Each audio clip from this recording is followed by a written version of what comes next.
institutions like the World Bank and the IMF. So while the West sings about democracy, I believe they actually prefer to deal with dictators in Africa for as long as their neo-colonialist interests are served. Today, Total Energies of France is the biggest shareholder in an oil pipeline which runs from Uganda through Tanzania. So now we see that when Africa is in chaos, the West is in business.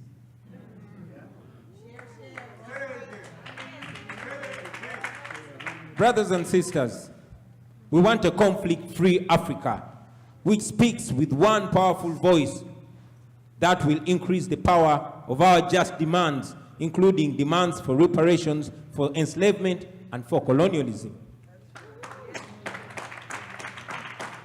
I sincerely hope that our brothers and sisters in the diaspora can follow the example of Professor Daniels. One can actually be a dedicated Pan-African while at the same time struggling for democracy and human rights in Africa. The two actually complement each other, and they speed up our goal of Pan-African unity and self-determination. Finally, brothers and sisters, I want to take this opportunity at this historical event to appeal directly to all my African-American brothers and sisters. Please, please, and please, tell your governments through your elected representatives in Congress to stop sponsoring tyranny in Africa.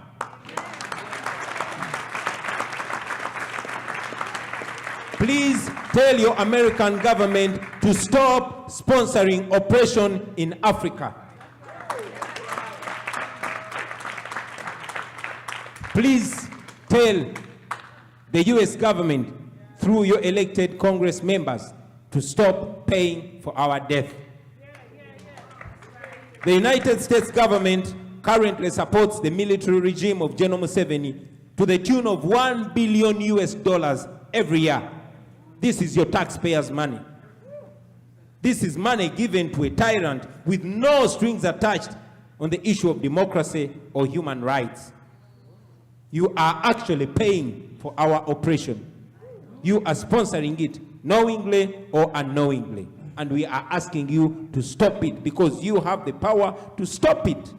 You can. I believe that if you reach out to your elected representatives and make this demand, you can help us change things. On behalf of the people of Uganda, those that are living and those that are dead, on behalf of the women and the young children of Uganda, on behalf of my brothers and sisters that are missing, on behalf of the people of Uganda that are languishing in prison with no trial, no charge, and no crime whatsoever, we are asking you to please help us in our struggle for freedom and democracy so that we can also be useful in the bigger struggle for liberating and unifying Africa. Thank you very much for God and our country.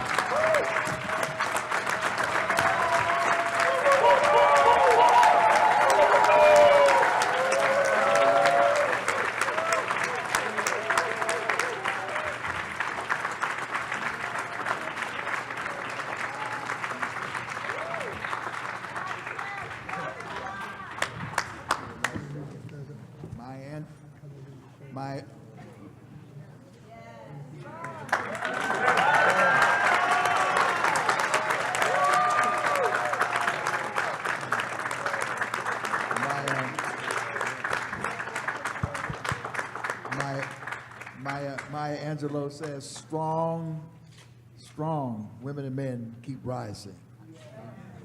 And so we've heard a clarion call, who but knows, but you have witnessed perhaps a historic speech. Yes. State of the Black World Conference 5 in Baltimore, Maryland. All right, quickly, we want to move to our panel discussion, but before I do that, I just want to quickly remind people, because we are doing historic things. As I said earlier, we invited leaders from Haiti and from the Haitian diaspora to meet under this roof to talk about the paralyzing, crippling crises in Haiti. particularly since Prime Minister P.J. Patterson is here and others.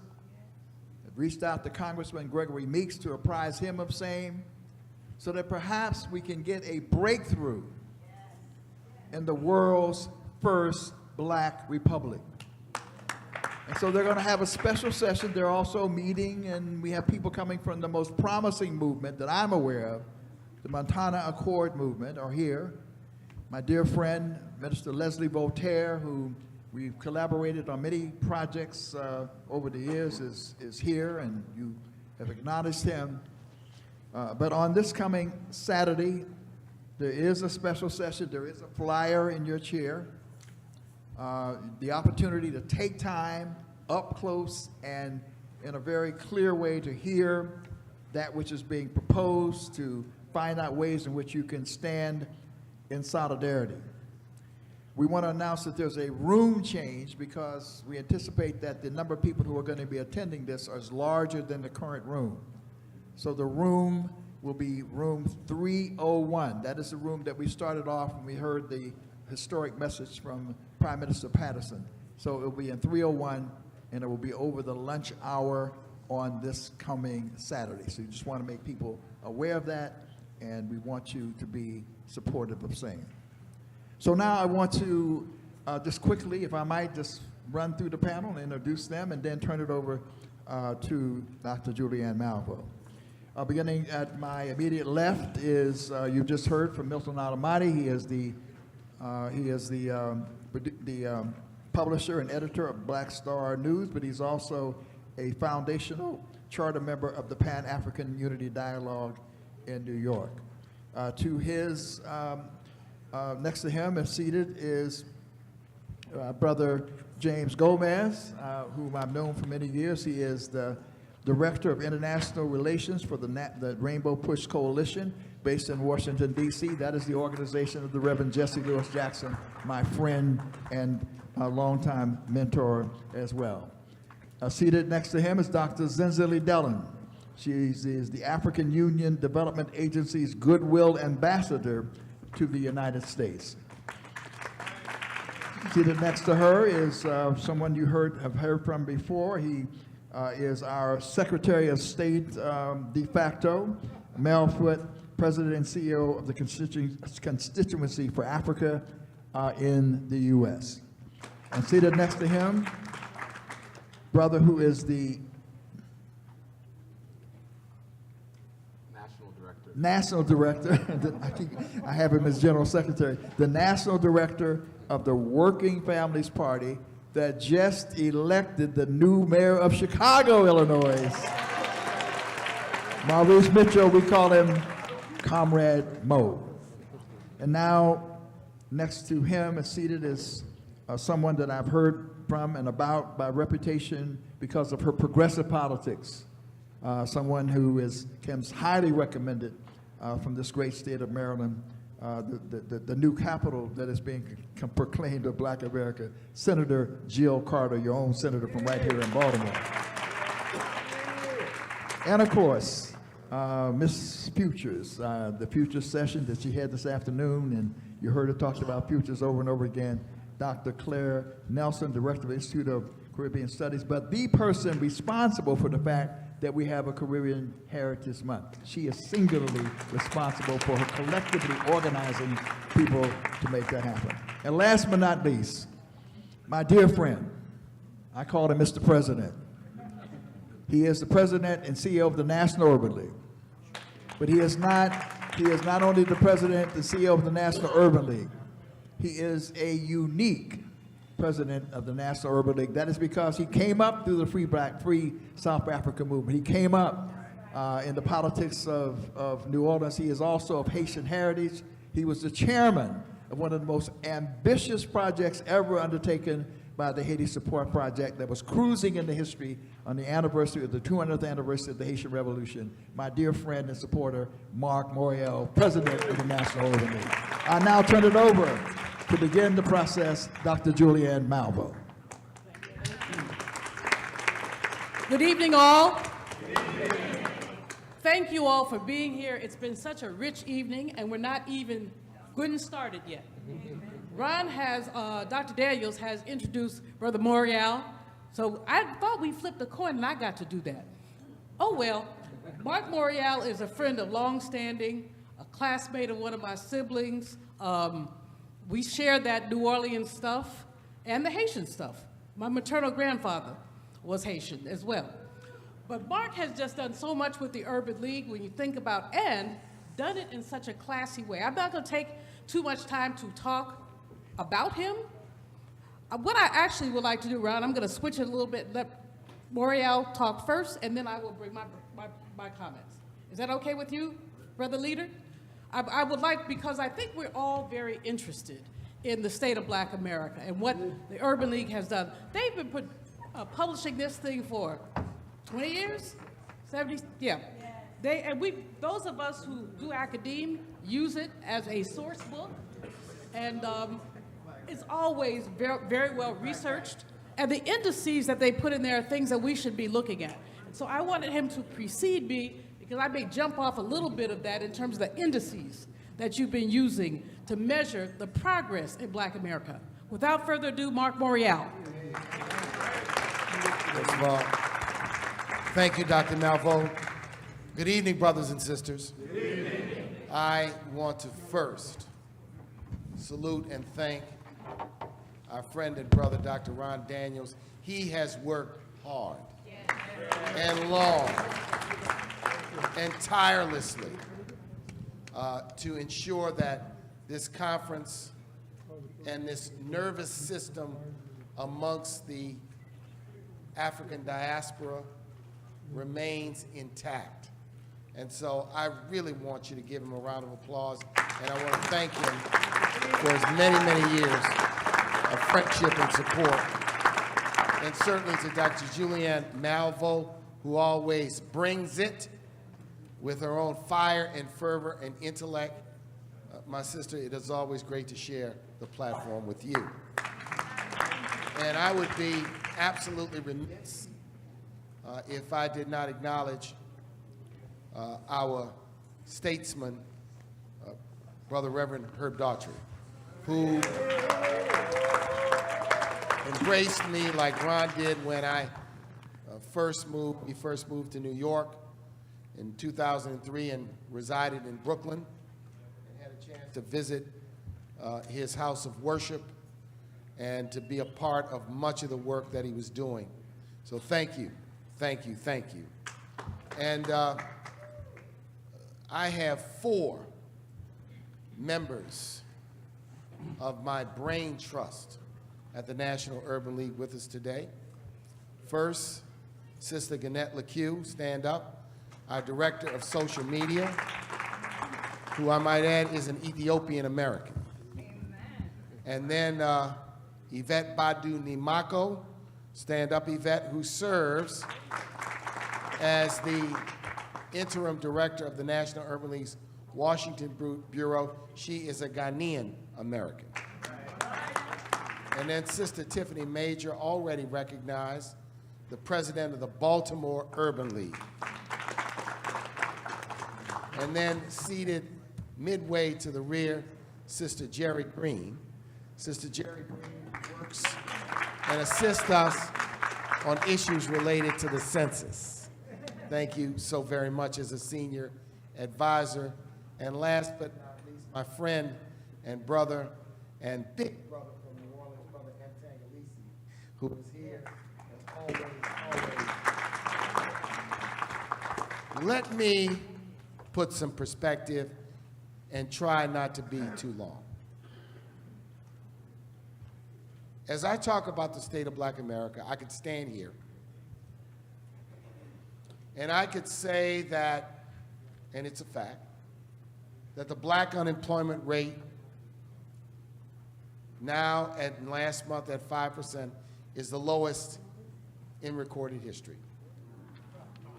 I could say to you that there is a record number of Black elected officials across the nation. The governor of this state, the mayors of 4 of the 5 largest cities in America, New York, Los Angeles, Chicago, and Houston. I could say to you that we even have billionaires like Oprah and Tyler and Robert Smith and a number of others.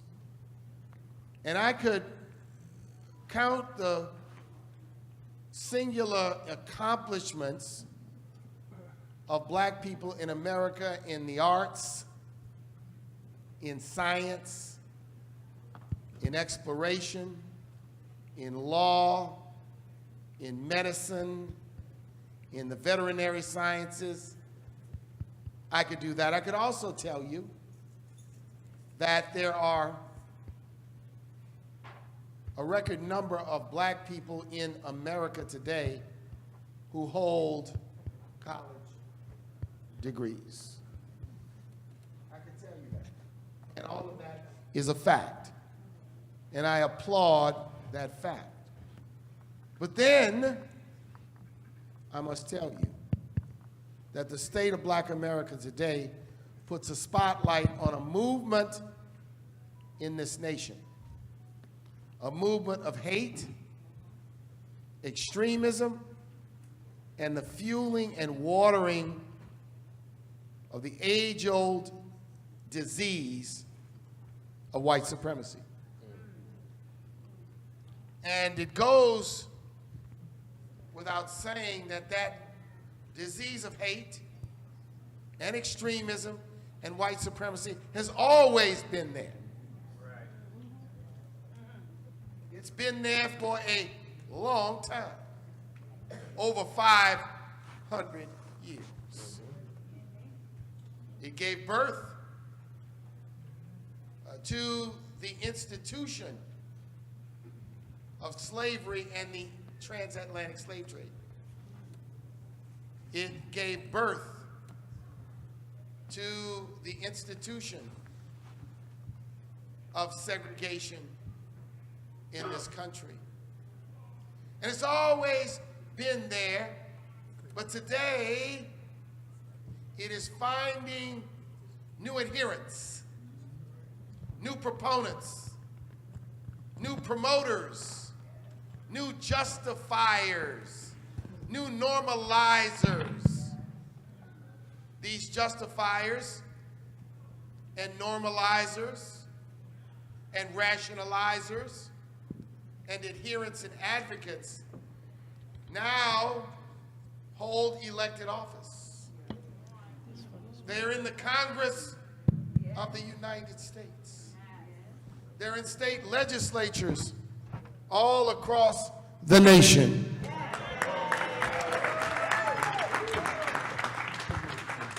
And our report this year points out that this movement is now jumped on a legislative train. Just since 2000, there have been almost 1,000 bills, proposals, and executive actions in states that have no other purpose than to make it difficult and harder for black people to vote, or to dilute, gerrymander, and justify district lines to suppress our power and influence. This movement now has launched a new front. It is masquerading in the clothing of a parents' rights movement. And it is a movement to suppress black history. It is a movement to suppress an authentic discussion of the African experience in America, and by extension, the contributions of African peoples all across the world. It finds itself in long lists of censored books and efforts to crush curricula and intrude the ability of teachers to teach. Almost 900 proposals, legislative, executive orders, books being banned all across the nation. It has a target. Its target is not Roman history or Greek history or Scottish history or Italian history or Peruvian history. It is black history. And what we seek to do in this year's State of Black America is point, or I should say, tie the bow, not tie the bow, connect the dot between hate and extremism and now a political and legislative movement which seeks to alter the very rules by which we live in this country. Voter suppression, history suppression, what will be next? These history suppression movements and the rhetoric they use sounds exactly like those that opposed school integration in the 1950s. It's wrapped in the wax paper of states' rights. It parades around with fancy legalistic terms like federalism. And what we cannot do is think that this is a passing moment, but that this is truly an effort to undermine and thwart. It's based on fear. The fear of a changing demographics in this country. It's based on paranoia. It's based on demagoguery and exploitation, and an effort to manipulate the minds of people to make them fearful. It manifests itself in Tennessee, where 3 legislators, 2 black and 1 white, decide to stand up after 6 people are shot and killed at a Christian school, 1 black, 5 white. They stand up and demand that the Tennessee legislature pass gun safety rules, and they're told, you have violated decorum and we are going to expel you. Hell no, massa.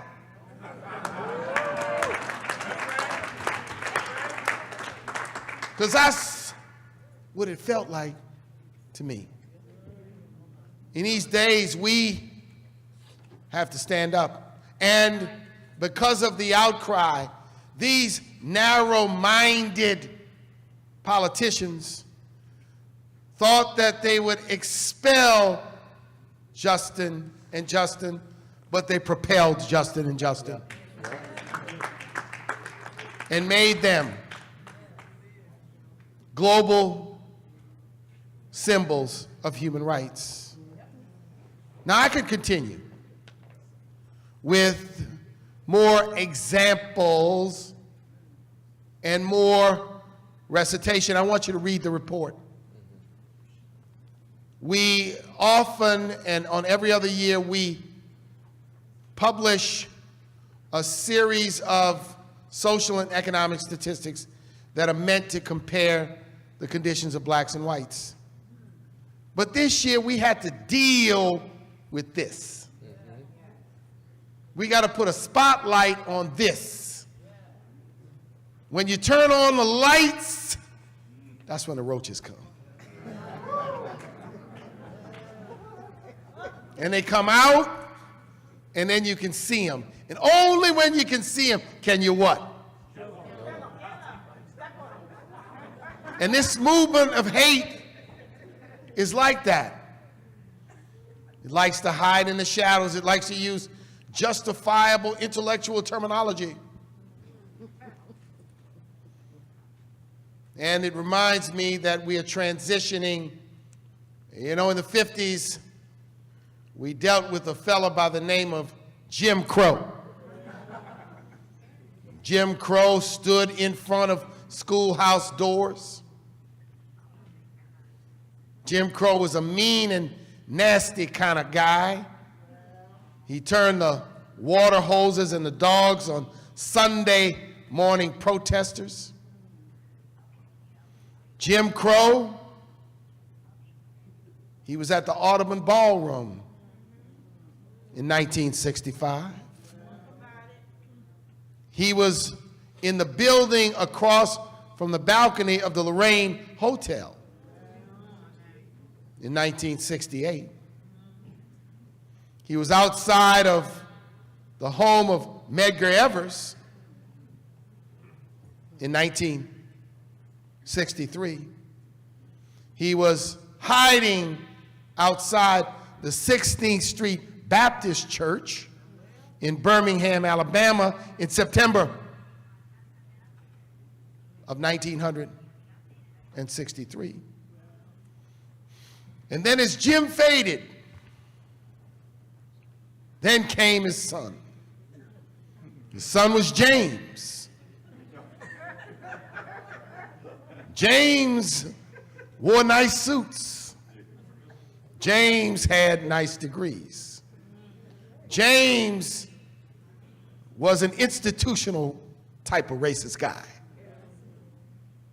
He said, you know, I'm not like Jim, I'm James. And all of a sudden, as James has gone to meet his maker, he has a son, and his son has a partner. His son is Jimmy. Jimmy Crow, and Jimmy has a partner named Karen Crow.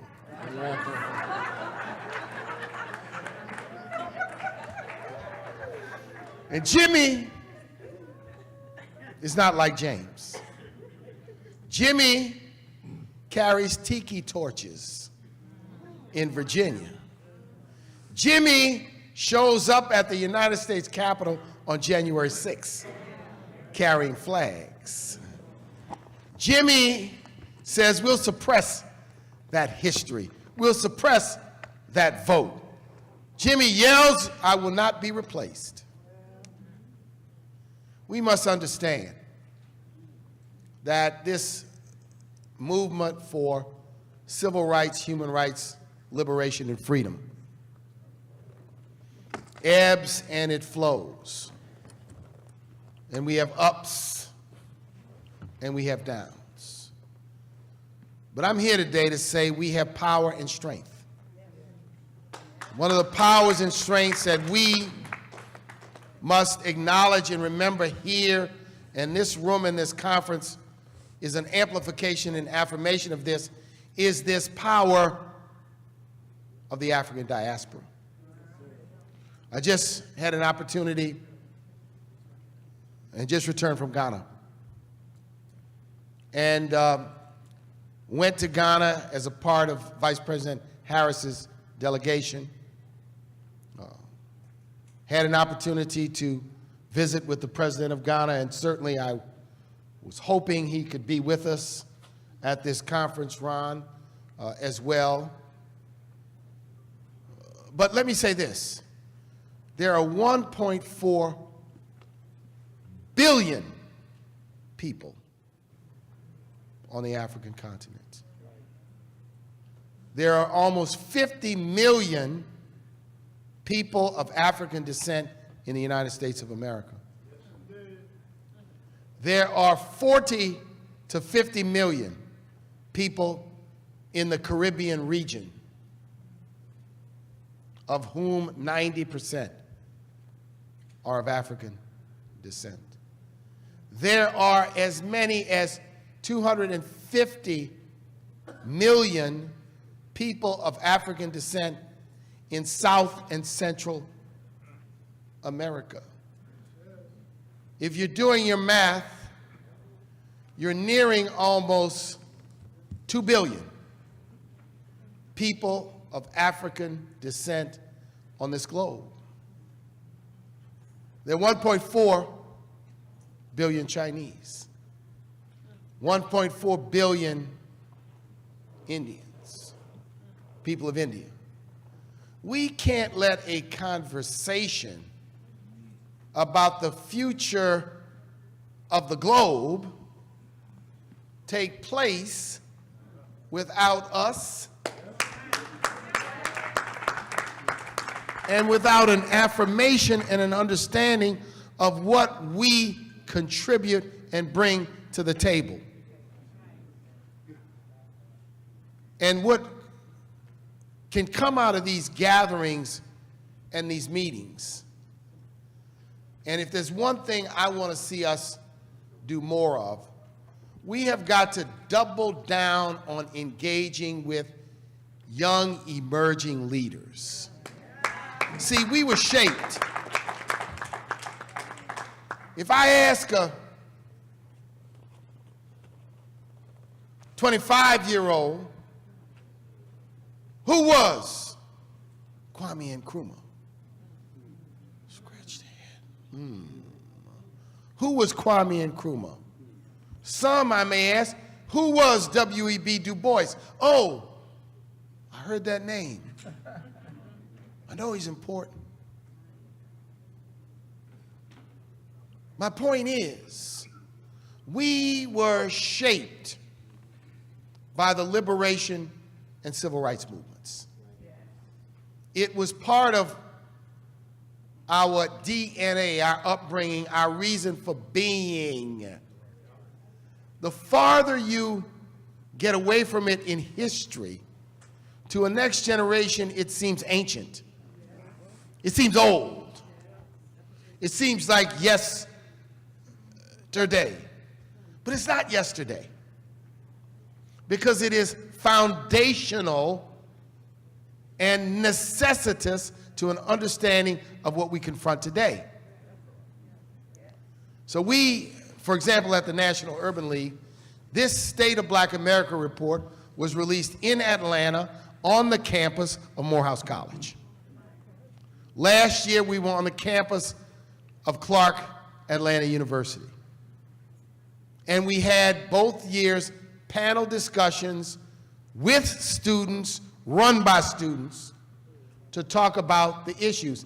We're being intentional in every way we can about bringing, not talking about, not talking at, not lecturing to, but bringing young people into the conversation so we can both hear what they're thinking and share whatever wisdom and knowledge we have. And we've got to do more of that in the diaspora. Africa, average age 19, median age. It is a tremendous front future opportunity, but it's also a challenge when any society has such an abundance of young people, but it's an opportunity. And it points to the power of tomorrow. So I'm honored to be here with all of you today. And I stand as the leader of the National Urban League, but I stand as a proud Pan-Africanist.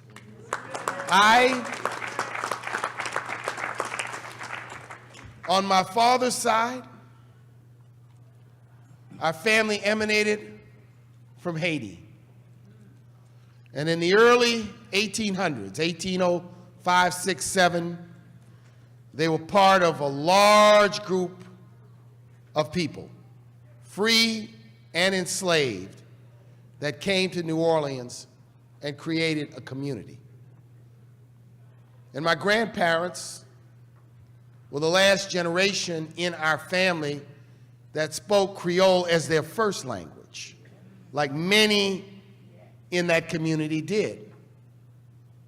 On my mother's side, my family emanates from what is now known as the Whitney Slave Museum.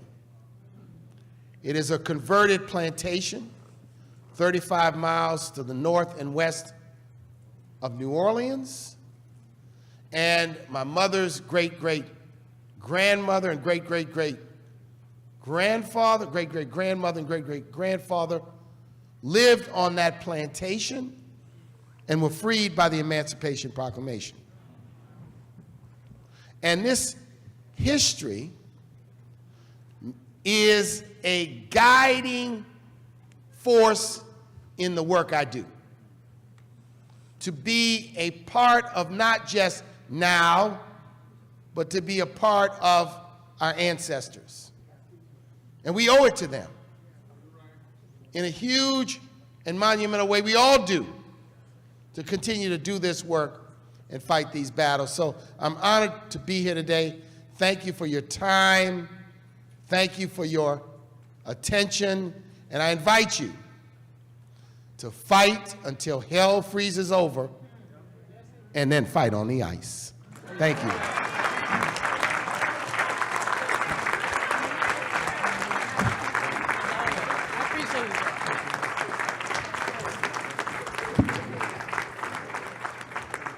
Did he disappoint? No. Did he lay it out? Yes. We appreciate it. Yes. And I'm going to take just a couple of minutes before I turn it over to the panel. He actually, Spirit sometimes tells you do something some way, when you were supposed to do it the other way.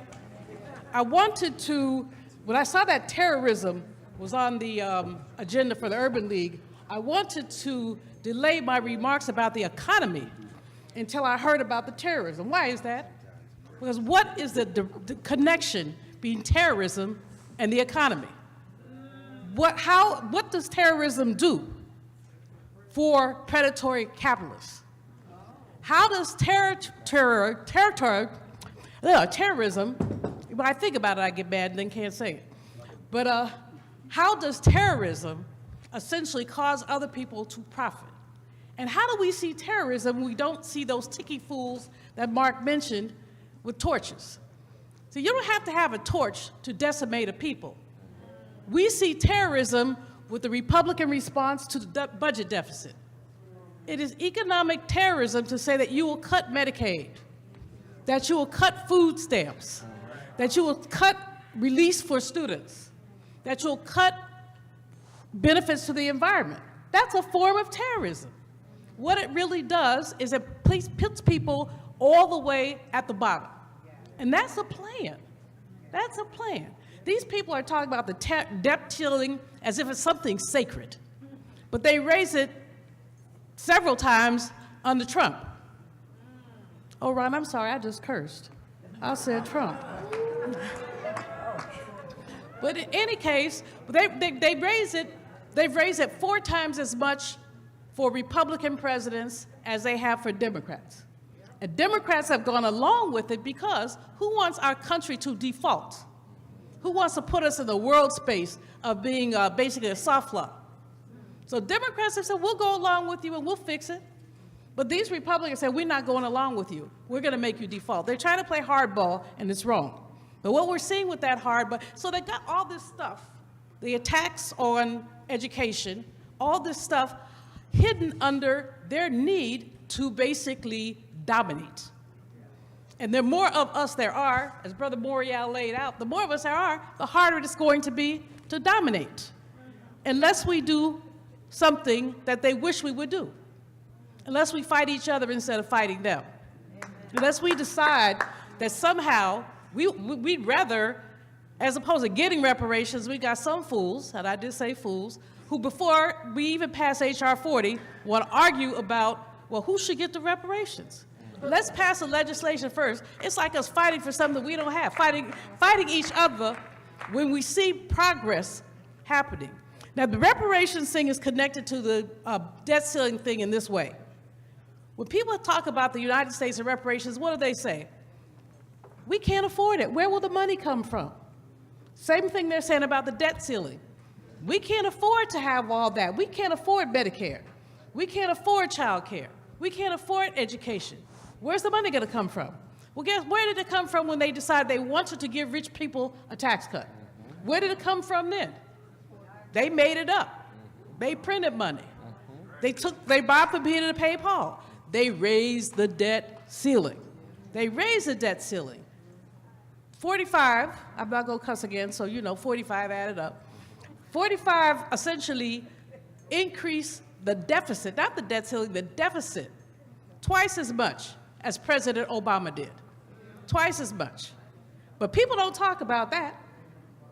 So we have to be mindful when we're looking at this economic legislation. We have to be mindful that we don't fall into the traps. I just debated an African-American economist, kind of a friend, actually. There are not that many of us, so we got to be friends at some level. And he said to me, Malvo, you always want to spend money. And I said, yeah, because he's not thinking about something we economists always think about, ROI. What's ROI? Return on investment.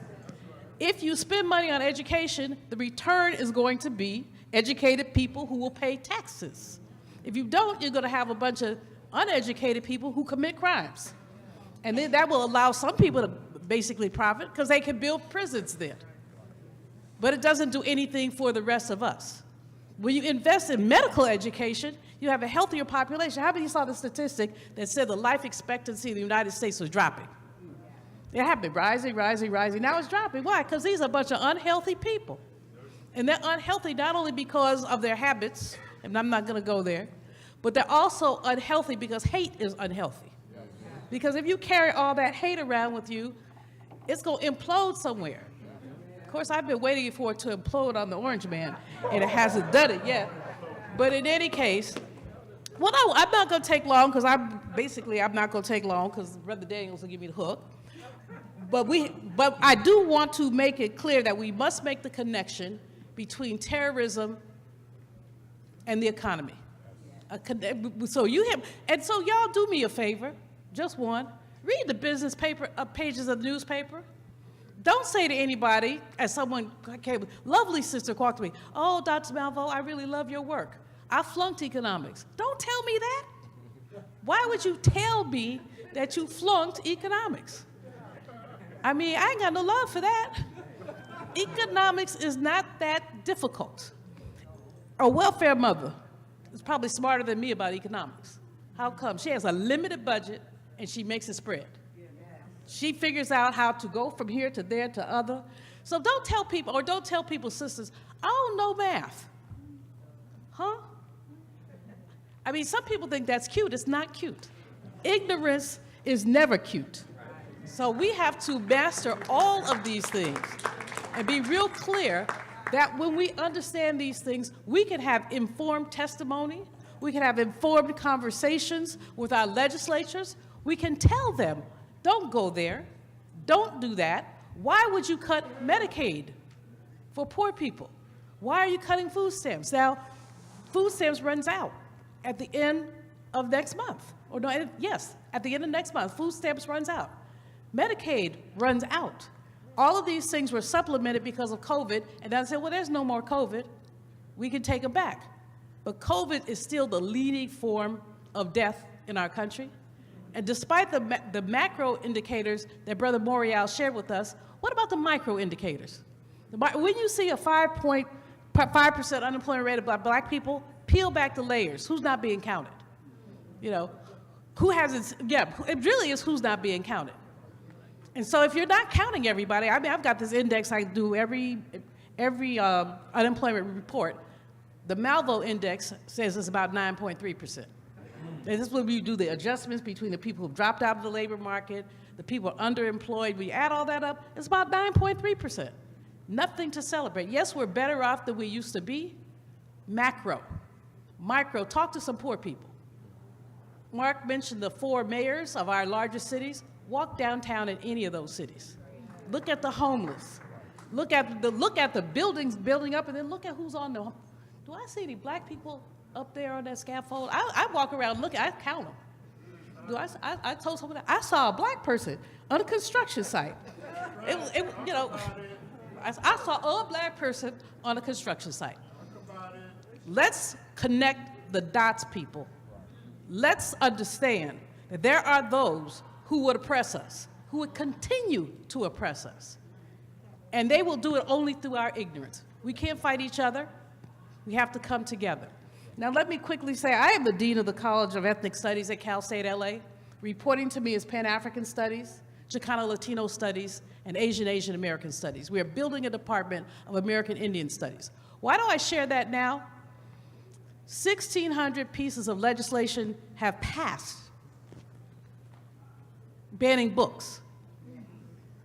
44 states, that's almost all of them, have introduced legislation restricting the teaching about race. We're not teaching critical race theory to 5-year-olds or 10-year-olds. That's a legal concept. We are teaching Black studies, Black history, Latino studies, Latino history, Asian American studies, that history. What is their problem? They're allergic to the truth. They're simply allergic to the truth. And so we have to connect the dots. We have to essentially do the work. And the work is digging in and resisting. You know, 12,000 people have been killed this year, and it's only April, by gun violence. 12,000, it's more than 12,000, like 12,100 have been killed by gun violence. But they can't figure out how to stop it. The guns in Haiti came from the United States, and we had to be clear about that. So the question there, seriously, is why are we giving guns to Haiti and then condemning them for violence? Why don't we give food to Haiti? Why don't we build a university in Haiti? We have much work to do. I will not go on, y'all know I can, but I'm not gonna because I've got this excellent panel. Dr. D has deserted me, but he'll be back. What I'd like to have happen is, I'm gonna start with our Senator, Jill Carter, and we're just delighted to have her. Someone said in the green room, hardest working senator in the Maryland Senate. That's a heavy thing, that's a heavy lift, sister. That is a seriously heavy lift. But I'd like you to take a couple of minutes to respond to what you heard from Mark and what you heard from me. Thank you so much. And let me just say, this is definitely a gathering of love as the hour is approaching 10 p.m. I'm so thankful for all of you that are here and that have stayed. Welcome to my city where I was born and raised and where I serve, Baltimore, and the great state of Maryland. And now I'll just say that when I talk about Baltimore and talk about Maryland, Maryland is listed, if you Google it, as one of the most racist states in the country. And in Baltimore City, as we talk about incidents of hate, I would just like to talk about the fact that in this city that has a 62% Black population, in the city that has a Black mayor, in the city that has the state of Maryland with a Black governor, a Black attorney general, a large contingent of Black elected officials, just 10 days ago on April the 10th, it was reported in the news that about 200 Black teenagers came downtown, just a block over from where we are right now. 200 Black teenagers came downtown in the city where they live, in the city where their parents work and pay taxes and raise them. And it was a news event that required and that prompted police presence, because in the city of Baltimore, when we talk about Jim Crow, James Crow, and the nephew and the grandson, Jimmy Crow and Karen Crow, that exists right here in Baltimore City, believe it or not. And so it is definitely a tough and heavy lift to be in the Maryland General Assembly that I think, now let me just talk about that for a second. We have the first ever Black woman speaker in the House of Delegates. We have one of the largest memberships of the Maryland Black Caucus, of the Black Caucus anywhere, with upwards of 60 members in a body that's 100 and, how many, Calvin? Caitlin, I'm sorry, 141. Well, 141 in the House of Delegates, and then you've got 47 senators. So anyway, I want to acknowledge, I noticed in the audience, my colleague, Delegate Kaylin Young. Anyway, we have all of these Black people in elected office, yet we don't have a situation with Justin and Justin where we're fighting Republicans. We're fighting Democrats for every single thing. And so I know I can't take too long talking about it, but I'm going to bring it home to what I think is important for us to get out of this. Basically, in Maryland, where you see maybe not all of the overt acts of racism, overt acts of bigotry, you have the institutional racism that is prevalent in the Maryland General Assembly. We have still a system that in Maryland we incarcerate black men at the highest rate in the country. More than Louisiana, more than Mississippi, more than Georgia, more than Alabama. Maryland incarcerates the highest percentage of black men in the country, yet when they are finished paying their debt to society, we don't let them serve on our juries. We still prohibit them from serving on our juries. In Maryland, where we just passed legalization for marijuana, we did not do away with what? We did not do away with the criminalization of people that are involved in selling marijuana outside of what will be the newly regulated market. And so while we have a state that our new motto is leave no one behind, it is my belief we will leave black people behind, even with the legalization of marijuana, which is happening all over the country. And I know my brother right here is from New York. He can talk about what's been happening there. And so the important thing, I think, is when we talk about issues, and I want to say that when I heard you all were coming here to my city, I literally asked to be here, and then Brother Aziz in the second row there was nice enough to ask me to come and be on the panel. I wanted to be wherever black people were going to be that want to work for our empowerment. And frankly, where I feel comfortable and where I feel home, because often where I work, I feel like I'm in a hostile work environment. Anyway, where you do see those overt acts of racism, and you do see those extreme acts in those places where Republicans lead, what I want us not to sleep on is even where you see black faces in high places, and even where you see Democrat leadership, there is still a covert institutional racism that prevails, that very much prevails. Maryland is also labeled the richest state in the country.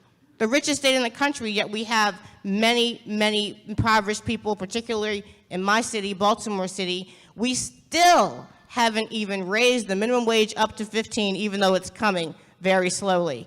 And so you can't have any real change without the legislatures across the state and the states and in the Congress passing laws that bring equity and bring power and acknowledge us. In Maryland this year and all across this country in state legislative bodies, we have passed legislation that ends something called a statute of limitations on recovery for victims of child sex abuse. That's important, but it does not do anything to address our abuse, victims of American abuse, victims of America's abuse. And I can't, so if we could say there's no statute of limitation on their recovery, but every time we want to talk about our recovery, our repair, people say, like my good sister there said, well, how's that money going to work? But what they also say is that's a long time ago. Y'all need to get over it. So again, I promise not to be too long, but I cannot mention that subject without mentioning my personal hero and one of the world's greatest leaders on this ever, Brother Randall Robinson, who just passed away. One of the greatest human beings I've ever had the pleasure to know and to read his works. Let me just leave you with this. Let his life, the fact that he would fast for Haiti, the fact that he led the Free South Africa movement, the fact that he articulated the case for reparations way before Ta-Nehisi Coates and America still didn't listen. Let that be a lesson and a guide to all of us. And let us not be happy or pleased because we see people that look like us in places of power if they aren't doing anything to further our cause, to champion our cause. I'll finally say, if a black person is in a position of power, there's no purpose for them to be there if they're not working actively and intentionally every day for the power of their people. And we got too many people who are too afraid to actually lift us up and lift up our issues when they get into these positions. And it's our job to force that to push that issue. So thank you for your time, and I'll turn it over. Sister Senator Jill Carter, continue to applaud her. Thank you so very much. We've been hearing a theme, black faces in high places. We've heard it from our African brothers and sisters. We've heard it here in the United States. Food for thought. Not going to amplify, just food for thought. Sometimes the best choice is not brown or black. Sometimes the best choice is economically progressive. Something we just have to think about. I know that's something that Brother Mo can identify with. He is the national director of the Working Families Party. They have been attempting to give us some alternative to this DR stuff, you know, the bifurcation, attempting to give us some alternatives, and they're celebrating a victory. And so, Brother Mo, take it on. Mark Morial, My Economics, what's your reaction? Good evening, everyone. And, you know, there's certain elders that when they ask, I come, and Dr. Daniels, you're one of those elders that you just say the date and place, and I'm there always, and I thank you for your leadership. Thank you, Dr. Malveaux. So on behalf of the Working Families Party, I also greet you. And yeah, absolutely. Yeah. And on behalf of the people of Chicago, we had an amazing victory with Brandon Johnson, United Working Families. So this question raised around this hate movement, let me first respond to that.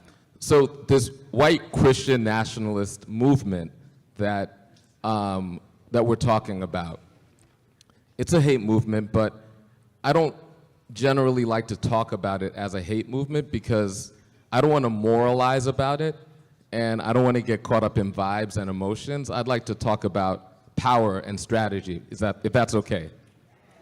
Okay. And so, yes, it's a hate movement, but that's the content of the movement. The purpose of the movement is to build solidarity. White supremacy is the greatest solidarity movement in our nation's history. And it is very effective. The solidarity of whiteness is very effective in order to build I'm an elections person, to build electoral majorities for the ruling class and ruling class interest, right? Like, how do you get working class and poor folks to support the interest of corporations and the 1%? Through the solidarity of whiteness, right? Now, these white Christian nationalists, they're doing this in the open. Read them. Take them seriously. Take them literally. They're laying out their platform. You could download their platforms. They're explaining step by step what they plan to do to this country and to us. We're taking them seriously. So they've been part of the Republican coalition for some time. What's different now is that they're the leading faction. They're running things. These white Christian nationalists and authoritarian movements in this country, but also around the world, in Brazil, with Bolsonaro, thank God he's no longer president. But listen, just like Trump isn't president in the US, it doesn't mean that Trumpism isn't alive. Just like Bolsonaro isn't president in Brazil, but that movement is still vibrant. That same authoritarian movement exists in Hungary, right? It exists in Italy, in France, it exists all across the world, right? Authoritarians are in Africa, right? And they use a similar playbook. They recognize that after 40 years of neoliberalism that has extracted the wealth of working people everywhere, especially black people all around the globe, after 40 years of that, working people feel a sense of deep personal, economic, and physical insecurity. And these authoritarians, these white Christian nationalists in this country, they respond by saying, I'll make a deal with you. I will provide for you in this state of insecurity, I will provide for you security.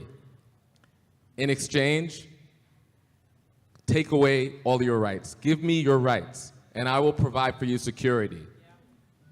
And it's working. And this white Christian nationalist movement under Trump is based on this economic insecurity. So the connections between our economy And white Christian nationalism and authoritarianism is clear. So for us, and this is really important, for us, we need to build independence, and I'll explain why.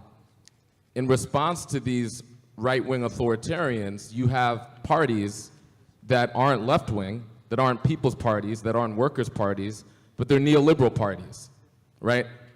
For them, they recognize that there's a danger to the world order if these authoritarians take over. But the neoliberal parties don't have our interest, right? So Macron in France, he's opposed to the ultra-right wing, but it's just another form of domination, neoliberal domination, right? And this is why it's so important that workers' parties throughout the world build power, and why it's so important for democracy, and this is why we work on the Working Families Party, why there are legitimate and vibrant workers' parties that actually every single day stick up for the rights of working people, right? That isn't true in the Democratic or Republican Party, right? Which is why you have black people in the Democratic Party who, as easily as white people, are wagering the rights of black people because their interests are caught up in the corporate capture of the Democratic Party. So number one, and I'll finish quickly, number one, it's 4 features of the current struggle. The right-wing, white nationalist capture of the Republican Party. Number 2, the corporate capture of our government, including the Democratic Party. Number 3, the class de-alignment, meaning working class people are dropping out of politics or they're joining the right wing, including working class black and brown people. Because the right wing is providing at least a message of economic and physical security, and the Democrats are ideologically incoherent, right? And then the last piece, the two-party system in itself, which creates the conditions for the most radical elements to capture the political machinery, like the January 6 folks. And it creates the incentives for political violence, right? If we want to disrupt that, we must develop our own independence. Black people need independent black political power. Otherwise, we'll always get lost in the sauce. Once we have that independent black political power, we can engage and be in coalition with anybody. But without the independent black political power, any coalition will dilute our power, and any arrangement will be an arrangement where we will be undone, right? And so don't go into coalition unless you've developed your own independent power and your own platform. And independent vehicles like the Working Families Party, as small as we are, right, create those platforms for political independence so that we can have Brandon Johnson victories in Chicago, building broad coalitions that are aligned around the interests of working people. But this, if we don't understand the economic, race, and gender dynamics of this phenomenon, we'll moralize. We can't moralize about this. This is about power and strategy. And so my provocation to everybody here is like, what is our power analysis and what is our black independent strategy? And another thing that they'll do, another lie, and I'll end here, that they'll tell us is they'll have us be afraid of power. But it's only natural for people that have been starved of power for generations to be power hungry. And we need to be much more power hungry in the conditions that we are and develop a strategy that seeks to seize power unapologetically in a black strategy. If we do that, that will be the antidote to the white Christian nationalist movement in this country. Thank you, Brother Mo. Appreciate that. So the last part of my part of the program, is to bring on Claire Nelson. Now, she's the director of the Institute for Caribbean Studies. She's also a futurist, as Dr. Daniels mentioned earlier. Claire, I want you to, again, ponderate, a word I just made up that minute, the connection between hate, the economy, and the environment. What are we setting ourselves up for when we basically starve the economy?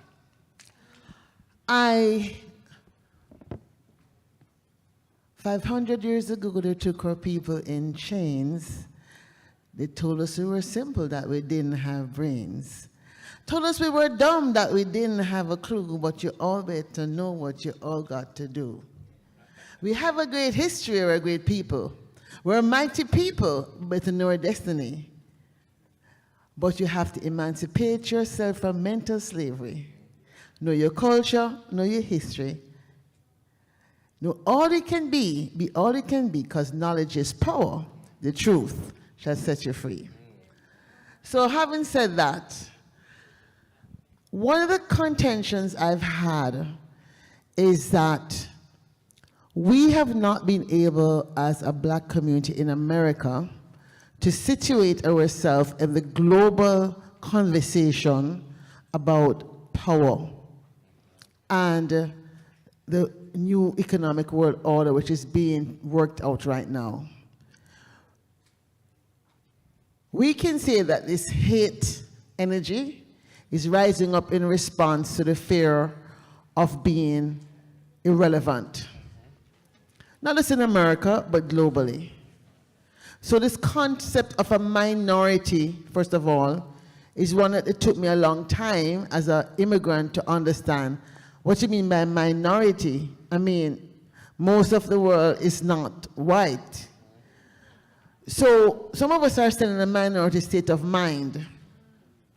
So having a win like yours, for example, just like how Barack Obama created a shift, a paradigm shift in the black framework of what they could become, this win you just had is going to create a new shift. So in some ways, it's almost as if the more you try to crush certain people, well, certain people like Jamaicans for sure, the more you try to crush certain people, the more they rise up. So it is, as you say, it's not, doesn't make sense for us to get involved in emotion of hate and get it all emotional, because what it is, you're going to create an energy that we don't want to perpetuate. So maybe like Martin Luther King, we should just allow them the compassion of their ignorance and focus on what is it that we're actually fighting for. We're fighting to change a future, and as Dr. Julius Garvey said, it's not about just repairing the 40 acres and a mule conversation. It's about recognizing that we who have been so brutally oppressed and yet still manage to find love and joy and peace and create the music we do, which is a multi-billion-dollar economy, who have been kept out of sports and athletics, and when we rise, we make those economies richer. We've made women's tennis a rich economy because of 2 black girls. We've made track richer because of Usain Bolt. I mean, all these things we have done to create wealth, even in the culture of the cultural economy, means that there's something that's in our spiritual energy that allows us to continue to rise. Now, we are at a very crucial point in human history. This is a reality. The environment, Mother Nature is saying, well, what, the H2 sticks, what the hell are these people doing? I'm fin to kick them out. She is not pleased. We are like a cancer on this planet. And we who have bought into the overconsumption, over everything pattern of the 500 years, have probably begun to wake up and say, wait a minute, this can't work. So it's not just about situating this conversation in just the American context. And yes, it has to be, because America still is the largest economy. But the beauty of it is that all of us are here. Everybody from the black world is here. From every black country in the world is here. So we need to figure out how to take our little vote here at the domestic level, whether we're in Maryland or Minnesota, all the Muslims and Ethiopians and Somalis and all these far out states in Dakota, and as they resettle more refugees in Idaho and these places, we've got to be able to help see those immigrants see that what you've seen on TV about the American black is not exactly what they thought they were looking at. And so we have to also now begin to learn the language that they understand. They understand the language of development and the World Bank in ways that you probably don't understand. But indeed, it's those institutions that are driving some of the realities. And yes, the US has veto power, but the fact is that China and US are now inextricably linked. So we have to take this environmental question And the fact that, you know, at one point, 45 said, oh, let's privatize all the climate data, for example. That is that one article I read that thrust me into the space conversation. I would have never taken up the idea of creating a space anything if I didn't read it and get vexed.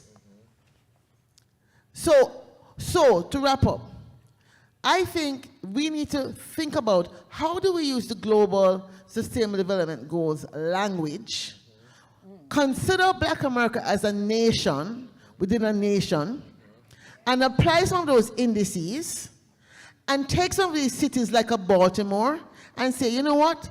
What we see Hawaii doing, for example, in terms of creating a dashboard that the average person can understand about what is it that's really happening. The economists like yourself and others, and the HBC was here, create these dashboards that the average person understand. I, who have a PhD, have a problem with these Gini coefficients and those things. So break it down for me, please. Break down economics so that we understand it and begin to use this language that helps us understand power differently. Not everybody can go out marching in the street. Some of us have to march in our desk. And if we have a job that we can't afford to lose it because of the pure mortgage, pass the information surreptitiously around the back door, through the window, to our cousin who will have our back, and use that information in a way that it can then give us the right power. So we have to create new strategies, new partnerships, recognizing that it is the Anansi story we have brought with us from Africa that's going to keep us going. Sister Claire Nelson, thank you so much. Giving me a challenge here. At this point, I'm going to turn the podium back over to Dr. D. He is going to moderate the last part of the panel discussion, and here he is. Okay, well, we got the true believers left hanging in there. And so we want to, you know, let's be succinct here and sort of, and you know, because we had a couple of orations take place and all of that good stuff. And but I think there's some themes that we need to explore. And one of them has to do with the call by Prime Minister Patterson and others to talk about how do we build this global economy, particularly in terms of connectivity with Africa. And I think I would like to lead with Dr. Zinzi Dillon on this question because she has vast experience in economics. She is formerly an executive with Barclays Bank in South Africa, I think. I may have mistaken that, and whatever. So she's been up amongst these institutions and has emancipated herself to stake her out and step out. And I know from experience, she knows how to do economic development. So I would like for you to just share some of the key imperatives, some of the key one or two things, if you had your wish list, that we would be working on in order to build this global black economy.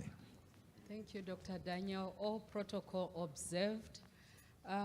Two things that Yeah, hold the mic up to your, hold the mic up. Can you hear me now? I think it's still. You need to hold it closer though. Can you hear me now? Yep. Okay, thank you. Two things that I would suggest we do. One is to connect ourselves, to mobilize ourselves in different expertise, different areas of interest, different skills. Let's connect, let's mobilize the soft areas, which are skills.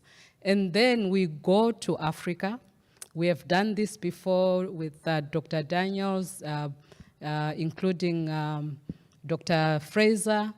We go to Africa and we connect with people on the continent. They are serious business people. I'm sure you know that Africa has got billionaires. If we look at the Ford report, about 54 billion, it's all black billionaires. There are about 17 of them. but 9 of them, they are here in the US, and the rest are on the continent. The top 3 billionaires, they command 24 billion. The 9 here, they command about 25 billion. Right, so you can just see there are opportunities, but they are looking for people who are serious. And there are some people who have gone in, investors, but they've gone through the wrong door. How you land, who opened the door for you in Africa, it matters. So we have to build that credible and secure bridge, economic bridge, between the black Africans here, I'm going to say Africans, and the black Africans on the continent. That's point number 1. Point number 2, let's look for a project that we are all going to collectively invest in. It can be a power plant. It can be maybe a chocolate processing plant in Ghana.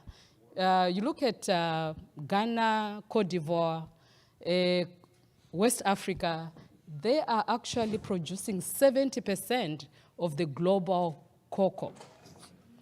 And look at how much is coming in. It's about $10 billion US for 70% that they are producing. So there is no chocolate without cocoa beans. And then we look at a global scale. The chocolate industry is about 200 billion US dollars. It's not even 5% or not even 10%. But we are producing 70%. The math is not adding up. So the issue is value add. There's an opportunity for us. Let's collaborate. The black buying power here in the US is in trillions. Sisters, if we are going to do our nails, let's do a fasting of the nails. We invest that money. If it is $100 each, we do that. But we need to start. Thank you. Thank you very much. James Gomez, Reverend Jesse Jackson has his annual conference. He also does the Wall Street Initiative, but in his annual conferences, I have never seen one that he does not include a section on Africa, and the person that he turns to in order to organize that section and to organize the discussion is you. You've been there for many, many years. So I'm wondering, what is your assessment? What is the state of Africa from your perspective in terms of not necessarily, where are the bright spots? Where are the promising places that we can look to in terms of these questions of economic development, good governance, human rights, and those critical kind of indices? Thank you, Brother Daniels, for inviting me to participate in this important forum. As you stated, during our annual convention and also Wall Street, we always have a forum focusing on investment, the diaspora investment in Africa. And if you just base your knowledge on Africa based on what you hear from the news, you will never invest in Africa or even travel to Africa. There are a lot of bright spots in Africa, South Africa, Ghana, and other places, for example. But we have always been trying to connect the diaspora and Africa, and it's very challenging. And if you look at investment, foreign investment in Africa as a whole, there are more white folks investing in Africa than black folks. And that is an area that we have to work together in terms of bridging the gap.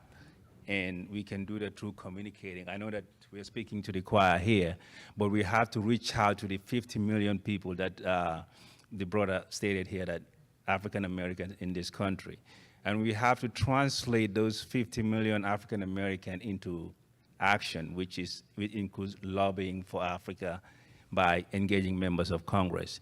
There are 2 initiatives, one on the continent and one in the United States, that we should be very aware of and also be supportive.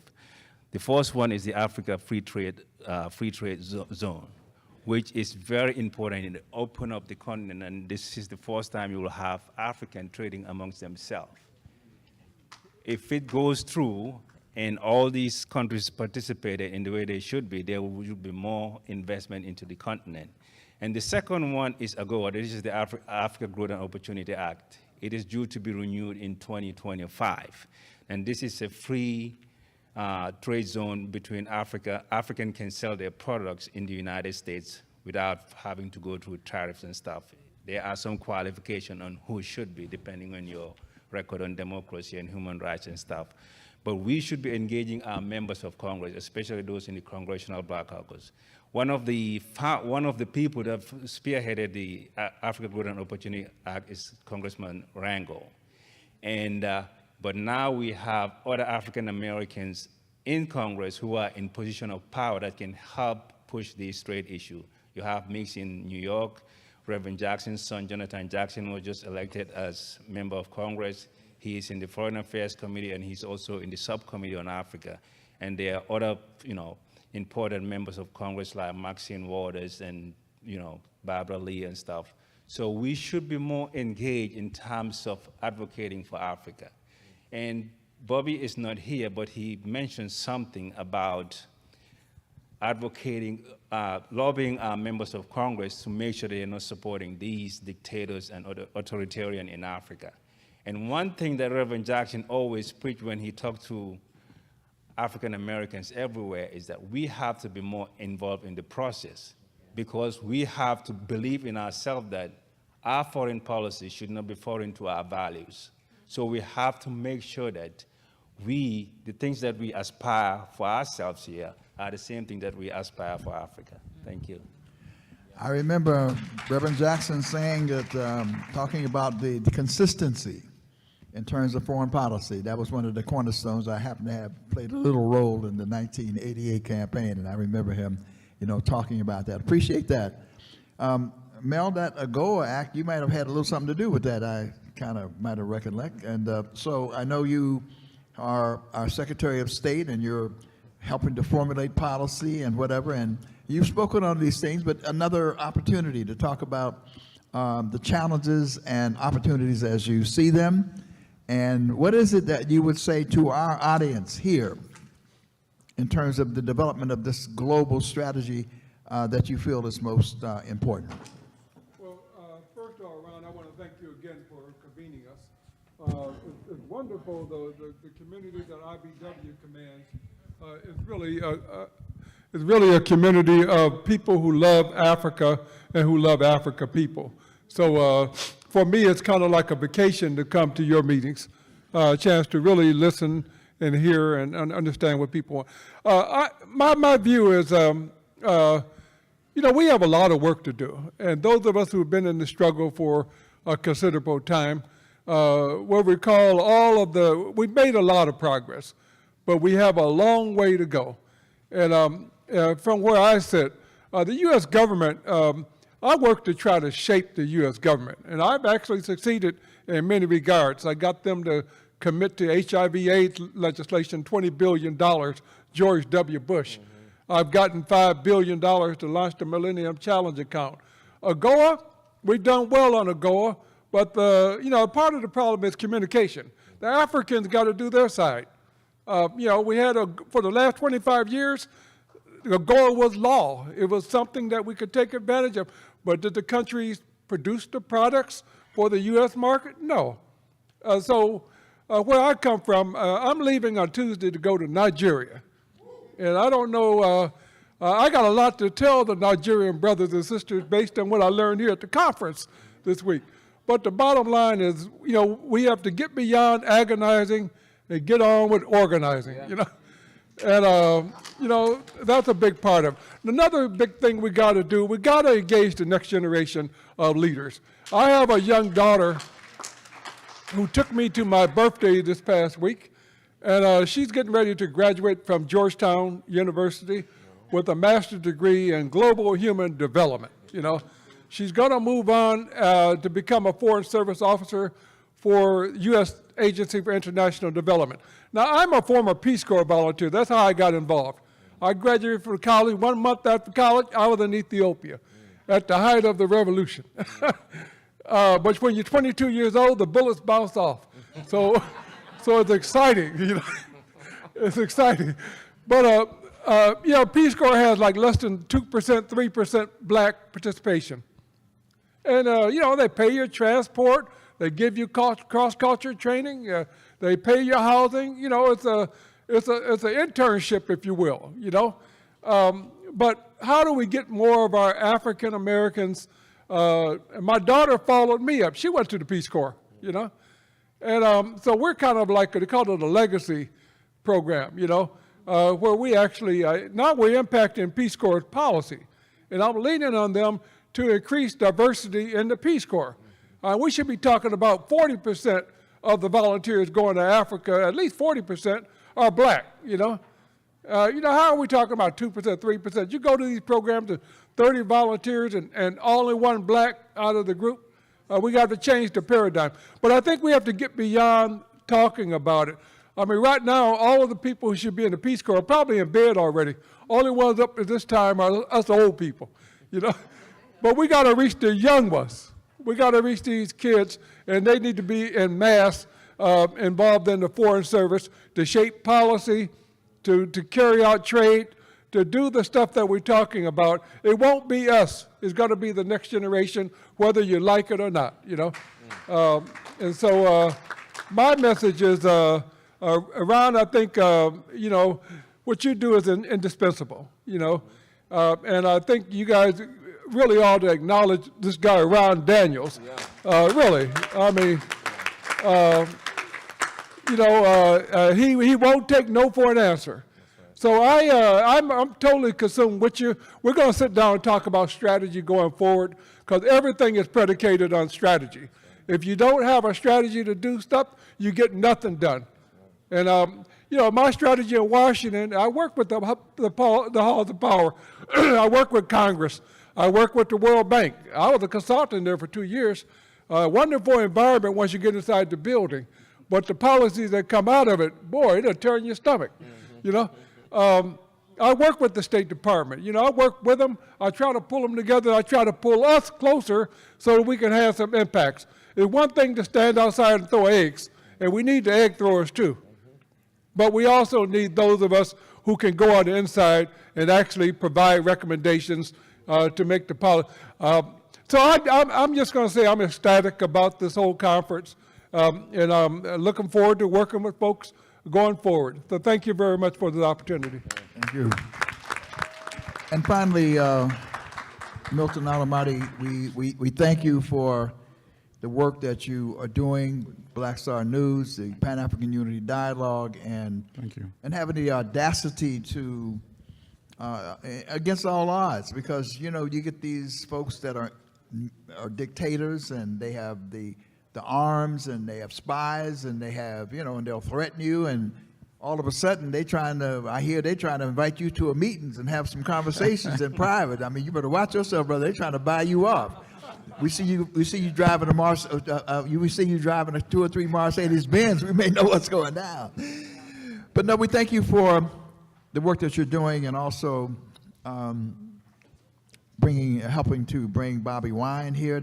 We may have in fact witnessed a historic address this evening. Thank you. We may soon invite him back as president, legitimately, of the nation of Uganda. And that we never know, you know, you never know. But I wish you would conclude to us on a couple of notes. Number one, you put out a couple of books that I would like you to sort of share, because those books in and of themselves have a certain powerful significance in unmasking the nature of capitalism. But also the issue that Bobby Wine and other people have talked about is these international structures, the International Monetary Fund, the World Bank. So I would like you to sort of close us with, you know, the sort of challenge, the mandate of how crucial it is that we move forward in these areas. Sure. Thank you. Thank you so much, Dr. Daniels. Let's give him a round of applause. And a round of applause for Professor Mulvo as well for co-hosting. So in terms of the 2 books that I've written, one is called Manufacturing Hate, How Africa Was Demonized in Western Media. It developed from a self-published book that I first put out, I think 2012, but I kept building on the research, and then I finally found a publisher, but it's something I've been working on since after studying journalism at Columbia 30 years ago. So it took me 30 years to get a publisher for the book. Because part of what the book does is I went to the archives of the New York Times and I dug up letters that they exchanged with the reporters that they sent to Africa in the 50s and the 60s. The most horrific racist exchange that if they knew what they had in their archives, they would not have allowed me access, I guarantee you. I'll just give you one piece of example. There's one letter written by a reporter sent to Africa named Homer Bigart, who was very famous. He had won the Pulitzer Prize twice. So they sent him to cover decolonization in Ghana. And he wrote back to his editor here in New York. He said, I cannot get enthusiastic about these so-called emerging republics. The leaders are either mystics. Dr. Nkrumah is a Henry Wallace in burnt cork. I pretty much prefer the primitive bush people because after all, cannibalism is the best antidote to the population explosion everybody's complaining about. This is the reporter, right? And then I said, let me research the articles published around that same time the letter came, the letter was sent. It was a perfect correlation. The most horrific racist language to depict Africans. And then I said, let me see what his editor wrote back to him. And now I'm paraphrasing a little. I can't remember, verbatim. But there's one letter he wrote to him. He said, Dear Homer, this is just to wish you well and to see how you're doing in the Badlands. By now, you must be Western journalism's leading expert on African witchcraft, sorcery, and all the other, I forget the words, that you can find in darkest Africa. Where else can you read this but in the New York Times for a nickel? Because in those days, the New York Times was a nickel, right? And then there were parts where he was complaining about not being able to find pygmies to interview them about the meaning of independence in his letter. But by the time the article is published, he's quoting pygmies saying, oh, now we can have more beer and more salt. This was in the New York Times. What's the logo? All the news that's fit to print. Well, I found some of the secrets behind that so-called news. Okay, this is the best example.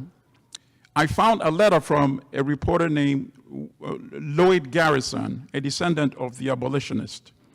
So he came from a different cloth, just, from his ancestry.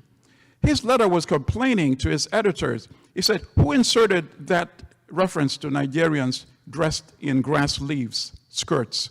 He said, I never wrote that. How did it end up in his article? They manufactured it out of thin air because it did not conform with a New York Times article that depicted the kind of Africa they wanted to convey to their readers. So that is why it took me 30 years to get this book published. And it's been out 2 years, not reviewed by a single one of the so-called mainstream media, and that's why I call them downstream media. All right, so that's that book. I'll find another time to talk about the second book because I want to address the other questions that you posed. There's a book that Kwame Nkrumah wrote in 1965. It's called Neocolonialism, the Last Stage of Imperialism. If you Google it, you can order it on Amazon, $21. It's the best $21 you'll ever spend, I guarantee you. It sounds like a very dialectical Marxist-Leninist by the title, but it's not. It's in pure, simple English. And basically what Nkrumah said is that they wanted our resources before independence. So what makes you think they won't want it after independence? They'll go to any measure to make sure they have access to the resources. They'll pit other African countries against others. They will overthrow governments they don't like. And now it doesn't matter. It doesn't have to be the old type of imperialism. Now it can be countries that you can't even point to because they're financial consortiums that work together. So you don't even know who's pulling the strings. For publishing that book, the United States wrote an official letter of complaint to the government of Ghana because of that book. The United States canceled $25 million in aid that was going to Ghana. Today, that's around $300 million canceled because of Nkrumah's book. And not surprising, in 1966, the CIA worked with the Ghanaian military and police to overthrow Nkrumah. But that book has much of the solutions and the blueprints that Africa really needs. And I even wonder how many African leaders have read that book, you know? But to know what is really going on in the struggle for Africa's resources, I strongly recommend that book. In terms of what else should be done, I think Bobby Wine outlined it very well, so that saves me all the time. I only need 1 more minute, and here's what I'd like to say. Cuba has a population of 12 million. Cuba's per capita is about 10,000, which is way ahead of all the African countries. The African continent has a population of 1.4 billion, as Mr. Mark Morial told us. It took Cuba to send soldiers to defeat apartheid South Africa in Angola in 1987, the Battle of Quito-Quanaval, that led to the independence of Namibia, led to the release of Nelson Mandela, led to the end of apartheid in South Africa, and Mandela, in his lifetime, became the first president of South Africa because of Cuba, a country with 20 million population today. A continent with 1.3 billion people could not deploy their soldiers to go and defeat apartheid South Africa. It took Cuba, and there's a brilliant documentary called Cuba in Africa, where it said that Fidel Castro himself commanded that conflict by satellite phone. In fact, the South African defense minister was saying this. He said, I couldn't believe how he did it. He was on the phone directing that battle of Quito-Quanaval. And why do I say all this? If Cuba could accomplish so much, send all these doctors to African countries, go to the rescue of African countries during the Ebola crisis, go to the rescue of African countries every time there's a pandemic. Cuba, tiny Cuba. I'm contrasting this deliberately and intentionally to show you that there has been a leadership crisis in Africa. If you don't even have to agree with the type of government that Cuba has, but had those governments in African countries had the type of organizational capability that Cuba has demonstrated and the determination that Cuba has shown, Africa today would be a power like China is today. And Bobby Wine gave you the example. China's per capita income was $90 at a time when Ghana's was almost double. Today, China is a superpower.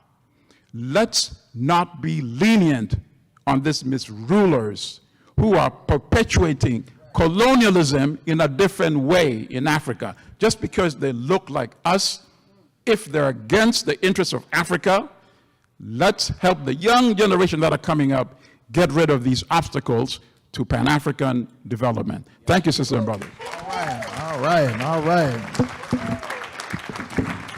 All right.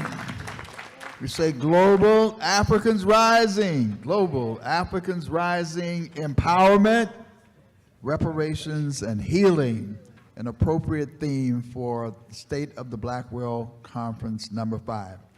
Well, we thank all of you who hung in to the very end, the exciting, exhilarating end. Tomorrow, today you began to see an illustration of how the conference is organized because you got a chance to see the different workings, the different plenary sessions on, I think it was water as a human right, gentrification today, reimagining policing and public safety, socially responsible business development. Tomorrow we continue that process with a series of plenary sessions. I don't have them all in my head. I think Making Black Lives Matter is one of them.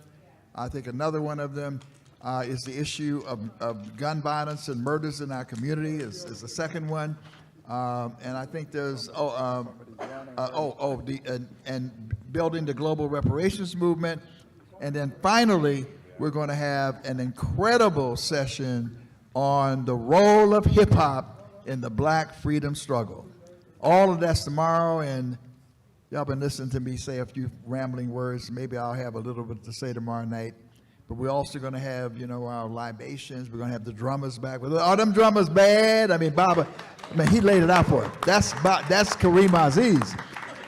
So they'll be back tomorrow as a part of the program, and then we'll continue to move forward, because then on that Saturday, you're going to pick, if you've already picked your track, and you're going to be into a deep dive for 3 2.5-hour sessions, being fortified and edified with strategies, and you're going to contribute your ideas. I met a brother today in gentrification. He was all fired up. I mean, he could have been on the panel. We said, everybody, each one of you bring something. You are all resource people. Bring what you have to the table and meld it with that we have as African people, because we have the assets to be about the business of collaborating in a way that heals and empowers Black families, communities, and nations. And then, for those of you who have purchased and made your donation, we're going to have the Legacy Awards on Saturday evening. We're going to be honoring a number of people, and then we're going to have an African jump up. You know, we're going to like throw down a little bit. By that time, I will have gotten some of my absorbing junior. Some of y'all don't know about that. You know I do Geritol, but this absorbing junior, and I'm rub that in real good. I'll get a one of them Epsom sauce baths, you know, and who knows, I might even do the James Brown for you out on the floor. So anyway, good night, everybody. We'll see you tomorrow. A luta continua, forward ever, forward ever, forward ever.